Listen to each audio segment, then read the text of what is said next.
Hey everybody, quick webinar alert. This Wednesday, 7 o'clock, I'm breaking down a Broadway advertising and marketing campaign. You'll find out all the types of media that go into show marketing and also how we choose the type of media we use to sell tickets.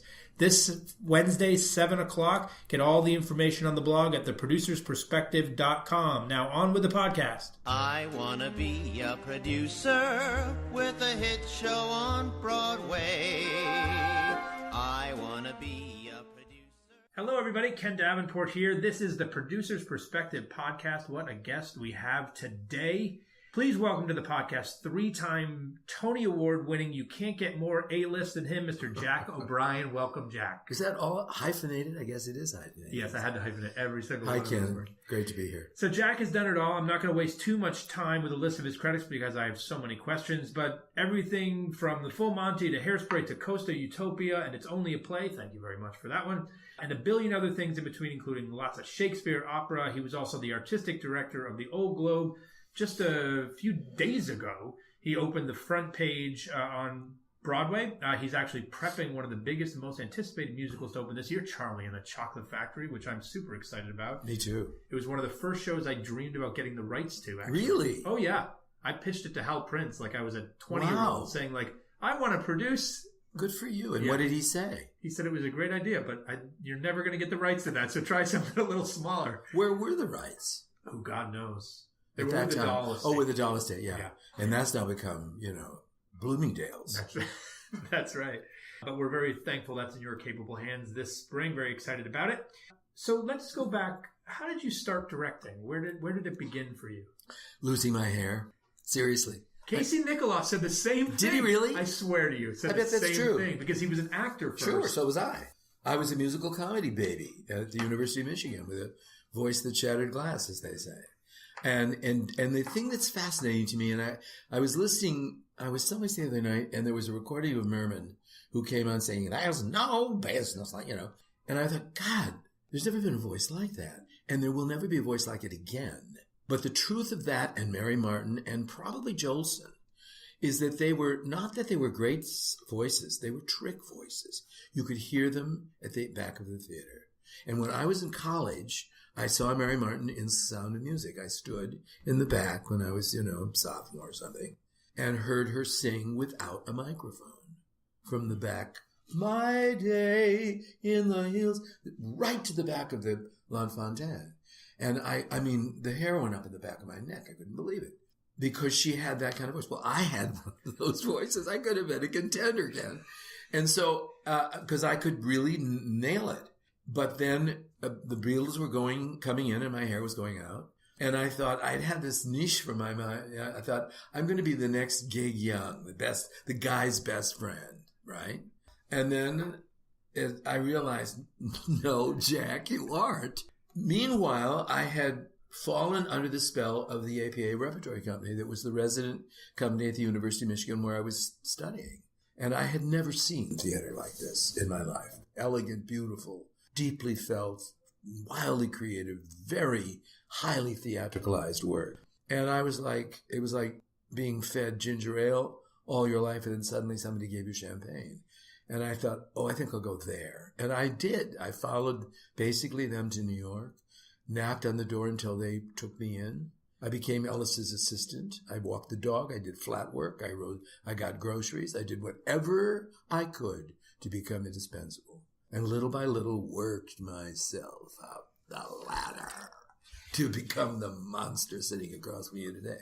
But literally, but there I was getting the postgraduate sort of career of my generation. There was Alan Schneider, Ava Le Gallienne, John Houseman, Stephen Porter, Ellis Rabb. Those were my mentors. They taught me.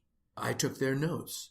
I learned to give notes in the style of each of them so that the company wouldn't know which of them was out front. I couldn't give a Stephen Porter note to an Ellis Rabb production because people would know that's not right. So it gave me this extraordinary perspective. By this time, I thought I was going to be a lyricist because I was writing music and lyrics in college, and then teamed up with jazz artist Bob James, who's still a great Grammy Award-winning Warner Brothers artist. And we wrote some musicals, and they weren't very good. Well, they actually were good, but we got killed with the selling of the president in the early 70s. And, it's an interesting thing about failure. Some failures teach you not to go there again. Some failures teach you to get up and fight. And I don't know why, but the failure, which was very painful, of the selling of the president, where we closed in 5 days at the Schubert Theater, I couldn't go back there again. And meanwhile, I was also this baby director toddling around, following Ellis. And I went from there to San Diego, where I did my first Shakespeare in 1969. And one thing led to another. And here I am on your show. On my show. So I just told you the little story about how Prince gave me this great advice, and you had such great mentors. Do you remember any pearls of wisdom that any of those folks said to you back in the day about the theater, about directing? I do remember lots of things that Ella said. I mean, I can't call up one of them now, but I do remember listening to him direct and realizing what you should do and what you should not do. That you didn't ever give a line reading. You never said, do it this way.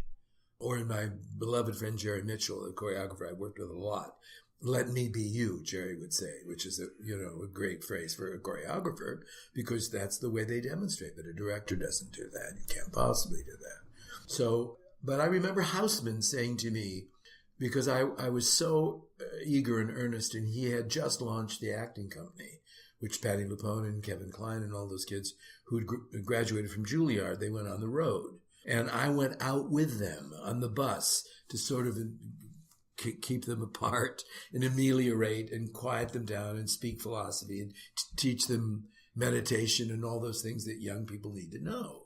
And I loved it. I loved being part of a company. I had grown up that way. And I went to Houseman and I said, you should give this to me. Let me be the artistic director. You're not going to do it. And John said the stunning phrase that I'll never forget. He said, no, I can't give you the company. I can't raise a dime on you. You must go away and make your international reputation. So along with the crushing defeat that I was not going to become the artistic director of the acting company, were two really interesting pieces of information. John Houseman thought me capable of an international career. That never occurred to me. And the logic that he had to raise money on me, but that I didn't have a reputation, made great sense to me. And so, yeah, there's two pieces of pearl wisdom for you. I want you to imagine you're sitting in Omaha, Nebraska at a bar somehow. You land there and you saddle up to someone sitting next to you who doesn't know the first thing about what we do. And they say, what do you do for a living? And you say, I direct plays and musicals. And they say, what's that? What does a director do? How would you describe it? Well, basically, I just pay for the beer and leave the bar immediately, wouldn't you? Who wants to hear that story? Well, I'm certainly not going to get laid that night. That's another thing for sure. What do I do? You know what? Truth to tell, less and less as I get older. When I started out directing, I thought it was about blocking. I assumed that I would be asked where people should go on the stage and where's the drink cart so they could go get a drink, because I wouldn't know what else to tell them to do. And I remember one of the first jobs I had was in stock. I had Tammy Grimes and Jan Sterling on the road in a play called The Warm Peninsula, a sweet little play about Florida. And Tammy, who was a star at the time, no question about it, Molly Brown and all the rest of it, she was having an affair with her tennis coach, as I remember, so she came late to rehearsal. And I got ready to direct her, and I said, Tammy, you come in up there through that door. She said, no, I won't. I said, okay, well, then you'll come in over there through the windows. No, I won't do that. And I said, well, the other door, honey, is the bathroom. So you've got to choose one of them. But I realized that my well-laid plans went out the window. And what I had to do was meet these people head on with love and affection and certainly respect. And frankly, take care of them. And that's sort of what I've been doing all my life. I think a lot of craft comes into it, and I'm sure I've absorbed a great deal over the years, but I try not to show that. I think the best work that I do, you would not notice the best work that I do. That's my job. Stay out of the way. Be a great friend to the actor and a greater friend to the writer. and try to be as inconspicuous as possible. Look, I've done some showy stuff in my day, and I ain't through yet. But that's when it's called for. But basically what I'm probably there is to engender truth and be as kind as possible. What's your process as a director? You get a new play or a musical. What's the first thing you do? I read it and read it and read it and read it. I just read it. And as I read it, I see things in my head. I get an idea. I can't explain why, but I do. An image will come to me, or a moment will come to me. And I'm somewhat suspicious of them, but I listen to them. I let them sort of germinate, and I keep reading the play. I mean, it's Tom Stoppard. Good luck. I mean, he spoon-fed quantum physics into me. Do you really think I knew what quantum physics? I have no idea what quantum physics. I still don't. But I knew enough by the time we went into rehearsal for a Hapgood that I could make sense out of the play. But I also saw what I could bring to the play, which was sometimes blood, sometimes sex, sometimes passion. I really think that's why we go to the theater, whether we know it or not. The extraordinary thing is that some people are going to stand very close or not quite as close as we are to each other, but sometimes yes. And they're going to, in fact, try to convince us that it's happening. That's not television, that's not film. It's right there. And so whether or not you know it, you want it to teach you something. You want the extraordinary lavishness of having a living human being standing in front of you, going through something very like life, even if they're teasing it, is quite remarkable. And it changes the chemistry in the room. We keep saying there's no such thing as a bad audience. Yes, there is. There is. You can be in theater with a bad audience where they just don't want to be there. And the next night, it can be lightning in a bottle, and it may never happen again. So I'm for those nights when it happens. So you talk about reading the play over and over again. How do you, when you're reading, to decide whether or not you want to do one? For example, look, I called your agent a few years ago and was like, hey, is Jack, would he be interested in so-and-so? And they were like, oh, well, I can ask him. Just so you know, he isn't available for 3 years because you're so in demand and so busy. So when you're reading something, what makes you go, oh, this one, I'm going to do this one? It's really simple, Ken. If it touches me or makes me laugh, it's my material. If I don't feel anything, if I admire it, but it doesn't move me, if I found myself tearing up, if I found myself suddenly laughing, I think, oh, this is my street. I live on this street. But if I don't, even if it's something really delicious, and this has happened to me, where somebody says, they want you to do blah, blah, blah, blah, blah, and you think, wow, this is going to be great. And you read it and you think, yeah, could I do it? Probably. I have enough craft to do that, but I don't anymore. I just don't. I know it's not true. It has to make me bleed or make me howl, either in pain or laughter. Then I'm fine. I know I can get you home. You talk about how tough it was for the failure of the show that you wrote early on.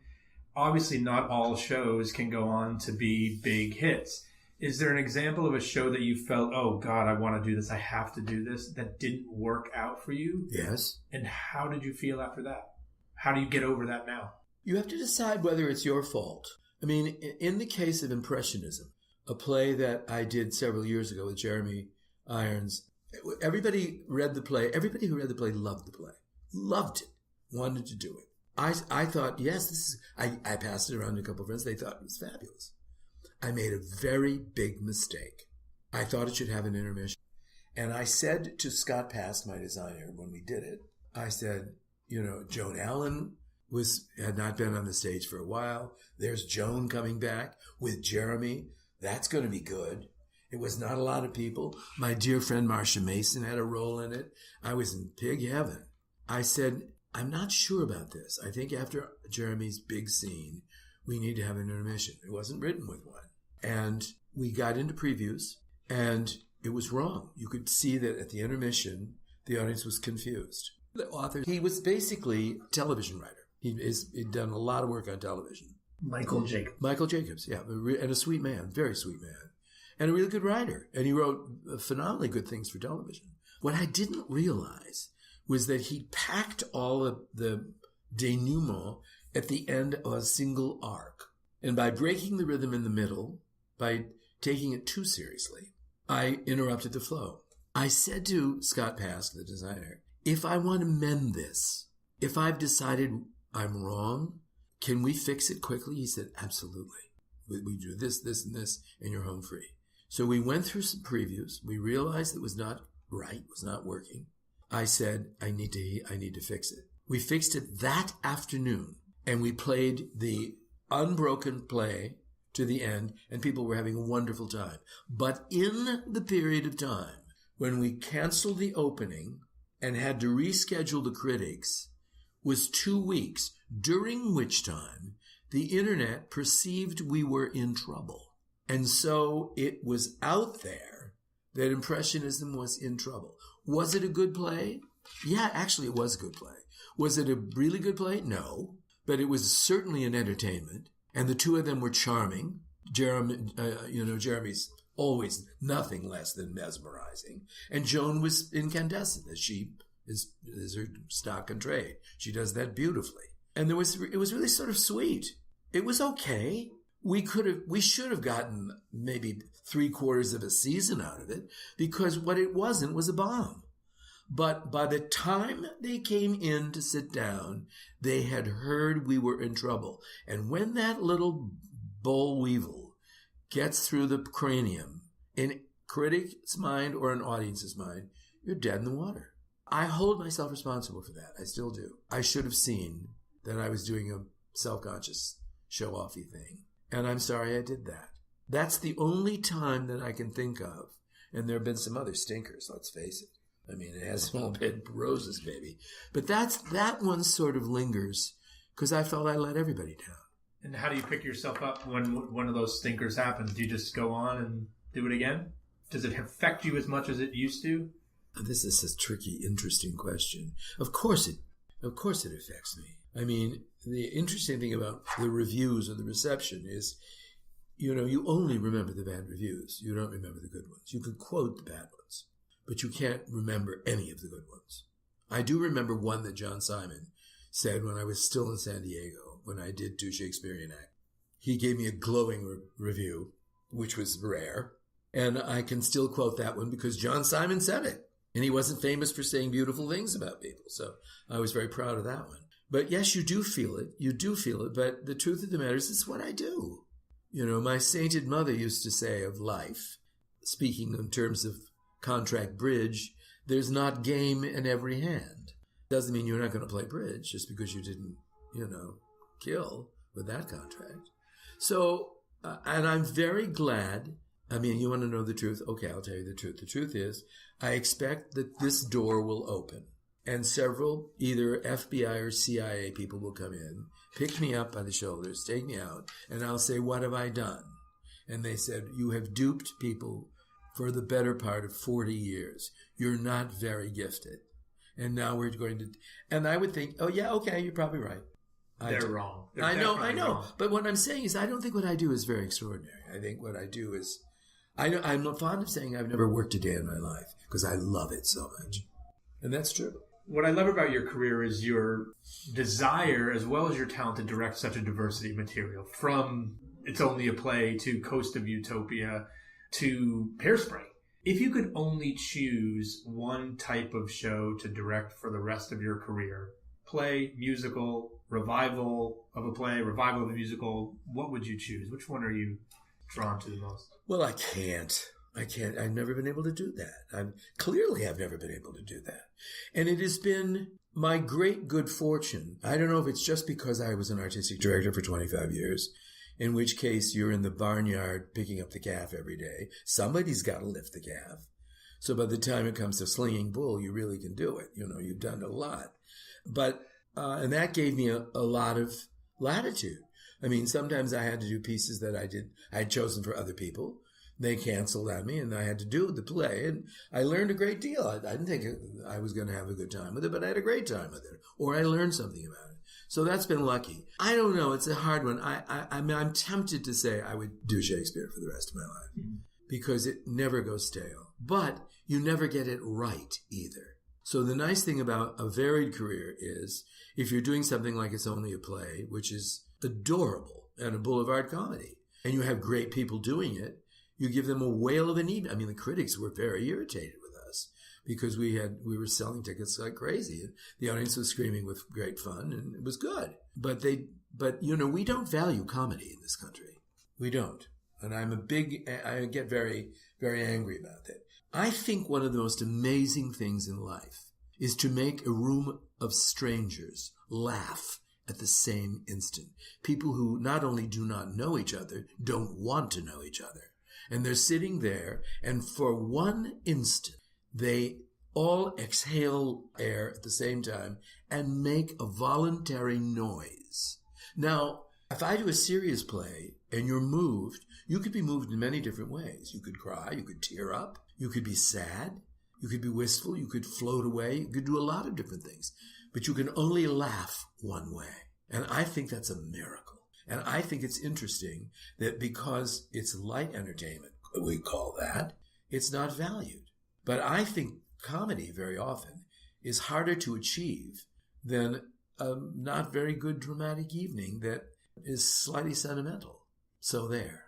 You've got a lot of credits on your IBDB page. I want you to imagine, this is one of my James Lipton questions. Ready? I want you to imagine the Smithsonian. I'm trying to remember you. I'm trying to think of you as James Lipton, and it isn't working.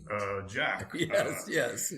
If the Smithsonian Institute calls you and says, Jack, we have room for one of your productions in the Institute to preserve forever for future generations to see, but only one, which of all the shows you've done would you want them to preserve? Well, that's Sophie's Choice. You have a harder choice because you got a choice of about 800,000 different shows. I'm tempted to say Porgy and Bess. It was the piece that launched me.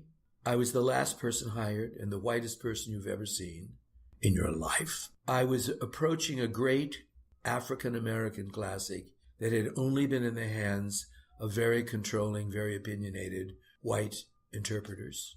I didn't know anything about it except that it moved me enormously.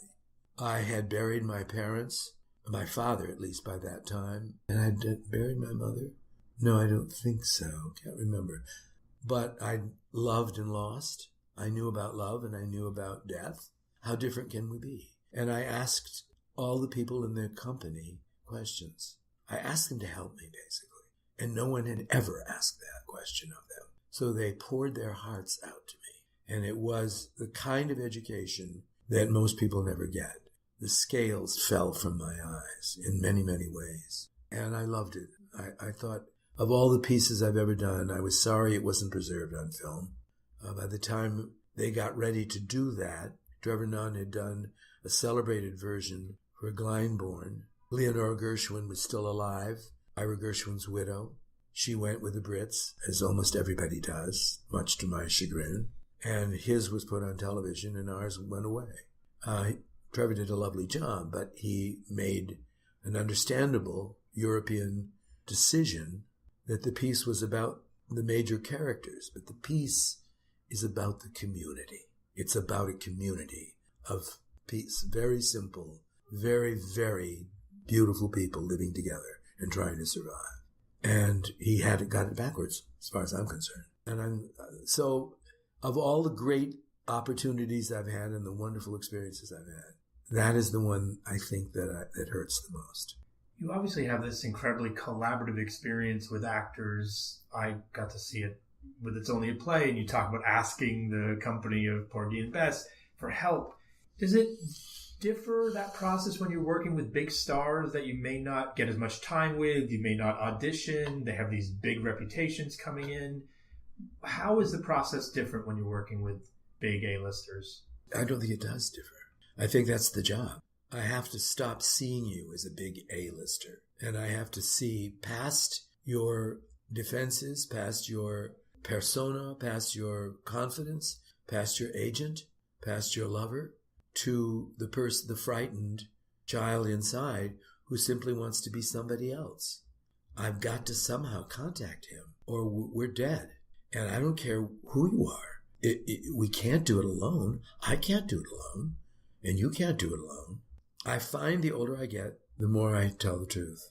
And I find it's painful, and sometimes it's hurtful, and you have to be very careful with the truth because it's your truth, not just the truth. So you can be very heavy-handed and still be right. You have to learn how to do that with love. And then I think you're fine. Then you're in it together. If you're in it together, what's the problem? Let's talk a little bit about your relationship with producers. You obviously worked with a whole bunch of them over the years. You were an artistic director, which I believe is a producer, really. Yes, I'm credited with being a producer a lot in my bio, which is not true. I mean, the Globe produced several of August Wilson's pieces in that extraordinary journey that they took across America before they came to New York. And I was listed as a producer. So I have this producing credit that I want to put my hand up and say, teacher, not me. I didn't do it. We won't tell a soul. Thank you very much. We'll keep it very quiet. Our secret. If you could get all the Broadway producers in a room and tell them one thing, what would you tell them? Go home. No, I wouldn't say that to all of them. I mean, look, the job has changed, Ken. The job has changed from where I started to where it is now. Regional theater has changed. In the time that I was at the Globe, when I walked in and when I walked out, when Into the Woods came to the Globe at its tryout, all of regional theater changed with that one moment. Because suddenly we were not basically the hinterlands, we were basically a birthing channel. And that changed everybody's attitude about it. The job has changed. There have always been sort of monsters. Jed Harris, a name to be reckoned with. Read that biography, and then read what people say about him. David Merrick, another one. There's Billy Rose.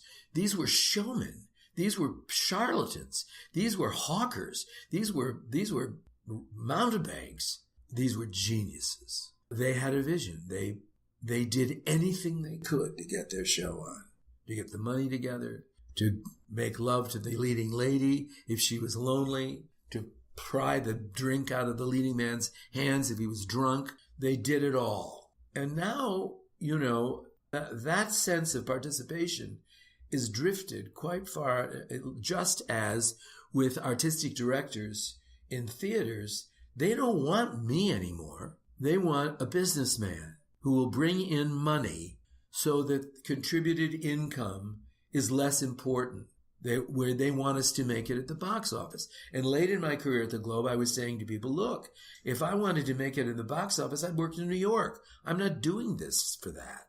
They didn't like hearing that. They understood it, but it was a little cheeky of me to say it. So I have a little trouble coming down or even testifying about what producers should or should not do, because they're very different kinds of people coming with different expectations. At the moment, I'm working with Scott Rudin for the first time, who did the front page, and we're working on another piece immediately. And he's in that tradition of showmen. He's big and brave, and he's got great taste, and he puts his money where his mouth is, and he takes huge risks. And I'm all about risk, because without risk, there is nothing. If you're taking this easy way out, you've got a peanut butter and jelly sandwich. You are not going to get the big, exciting highs if you don't take the net down and fling yourself into open space. I feel like the curtain should come down at this, but I've got a couple more questions I have to ask. So we'll go to the dressing room. Yeah. I'll pour you a drink. Please. As you've seen a lot of things on Broadway, off Broadway, you've seen Times Square change. As you walk through Times Square now and see all these marquees and the shows in them and the artists in them, how do you think we're doing? What do you think about Broadway today, the state of the state? Well, I worry that we don't make stars anymore. I mean, if I am permitted this observation, we get a title, and then basically people go shopping for a name that people want to see, which is usually a television name, more than even a film name. It used to be we would create stars. Judy Holliday was the understudy in Born Yesterday. And what was her name, that divine woman with the broken voice? Anyway, she was the leading actress. And they went to Boston with it, and Jean Arthur, thank you very much. Wow, saved it. I didn't have a stroke. How thrilling. Jean Arthur, who had terrible stage fright and panicked and said she couldn't do it. And they were opening in 3 days in Boston. And Garson Kanin took Judy Holliday, the understudy, into the room and said, learn it. And she learned it, and she was a star. And then they built her career. We don't do that anymore. And when you look at the people whose reputations have been made basically on the stage, Nathan is one of them. Patti LuPone is another. Christine Ebersole is another. I mean, it does happen. I think Jessie Mueller may be one on the way up, depending on what the next string brings her. You know, we don't carry them forward and make them what was once considered to be a big star. We go shopping for somebody who's just done a great HBO series, and they come in and they headline for 14 to 16 weeks. But, you know, at her height, Helen Hayes, with whom I worked with APA at the end of her life, Miss Hayes, we were rehearsing in Rep at APA, and she was playing Mrs. Candor in School for Scandal, and she was playing Signora Frola in Right You Are If You Think You Are, and she was playing a terrible piece called We Comrades 3. And she was sitting backstage, and she said to me, you know, at the height of my career, I played 3 parts in 12 years. 2 years on Broadway with Dear Brutus, 2 years on the road. 2 years on Broadway with What Every Woman Knows, 2 years on the road. 2 years on Victoria Regina on Broadway, 2 years. And then 2 years she took it on the road. You know, in 12 years, at the height of her career, she played 3 parts. And she was a huge star. We didn't have television then, so that's how they became stars. As I say, the whole industry's changed. So now we look for a light bulb to plug into the marquee that will make enough light to bring people from all over. And you can only get them for 14 to 16 weeks. I contend you can't have new stars in 14 to 16 weeks. Or if so, you make it and then they go back to California again, to their other life. And that's very sad to me. So maybe that's what I'd say to the producers. I've come late to that idea in the dressing. At the risk of making your agent's phone ring off the hook, is there anything that you haven't done that you're still dying to do? It doesn't have to be something specific either. It can just be I want to do a play in a tent. No, I don't want to do a play in a tent. I don't think I want to do a play in a tent. I'm having a wonderful time, just a wonderful time. I mean, I had 25 years at the Globe. And one of the reasons I left when I left was that I thought, gee, I've done a lot of these plays 2 and 3 times, the Shakespeare's even. And I've sort of done everything I wanted to do in that respect. So things come along, of course they do, and you're lucky to get them. But the truth of the matter is you don't count on that. And I'm at the point right now where I'm so grateful that I'm still employable. I can't believe it. I cannot believe that I'm booked for the next 2 years. I just can't believe it. And I'm so grateful. I'm having a wonderful time. I love the projects. I love the people I'm doing them with. I just don't want to wake up. All right, my last question, another James Lipton-like question. You're such a wonderful, congenial man. You have love for people and the industry pouring out of you. Now, I want to find out what makes you mad by asking you my genie question. I want you to imagine the genie from Aladdin comes to see you, knocks on your door and says, Jack, I want to thank you for the incredible contributions to the American theater that you've made. By granting you one wish, what's the one thing about Broadway that drives you crazy, that gets you so mad, that could have you pounding on this table, jumping up and down, throwing things around the room that you'd ask this genie to wish away in an instant? I'm going to answer that with great pleasure. But if you'd stopped with the genie just saying, Jack, I want to give you something, I was going to conclude this interview by saying hair. Just for the full circle. For the full circle. Genie, give me my head of hair and I'll be out of your life. You wouldn't direct anymore. That would be very bad for all of us. Well, maybe not. The truth of the matter is ticket prices. I can't believe it. I cannot believe that anything I've ever done. I went to a play last night. Was it last night? Was this week? I paid $149 to see a play. that I'm slightly embarrassed to say I walked out on, only because I was tired and disappointed because of certain situations in my own personal life that it was very painful. And I couldn't be dishonest. I just couldn't do it. I paid $149 for an act. And I thought, it's not fair. Who are we doing these plays for? I look at the audience, and they're elderly people, with some of them stumbling down with walkers, and all of a sudden it's like Lourdes going in there, And I don't see young people. I don't see enough people of color. I don't see enough diversity. I don't know who we're doing these for. And I do know that, it used to be, I could afford, I'm on a board and I should get Tony tickets, but I don't. I told them, don't give me the Tony tickets because I don't want the responsibility of seeing everything because I know I'm not going to be able to stand it. I only want to go to what I want to go to. Okay, that's the way I am. But the truth of the matter is, who can afford to go to the theater every night? And if you're married or dating or hopeful to get a pair of seats for, Hamilton at whatever that's costing now, is this fair? I don't think it's fair. And yet we don't do anything about it. Occasionally there's a lottery. Occasionally some kids can come and get a ticket. I'm not talking about those kids. I'm talking about a diet. I'm talking about a healthy diet of theater. That if you paid $35 or $40 or $50, Adele, you can see Adele's concert for $50. Now she does 6 of them, so she can afford to do that, which we can't do for a big classic. Okay, I get it. There's something wrong about that, and it scares the daylights out of me. And I'm pounding the desk with anger. Well, we will try and do something about that for sure. I want to thank you so much for this. I could go on and on for hours with you. For those of you who want more Jack, he wrote a book, which is fantastic, called Jack Be Nimble. I did. Which, The Accidental Education of an Unintentional Director. That's right. It's on Amazon. We'll include a link in the blog about this podcast. Do read it.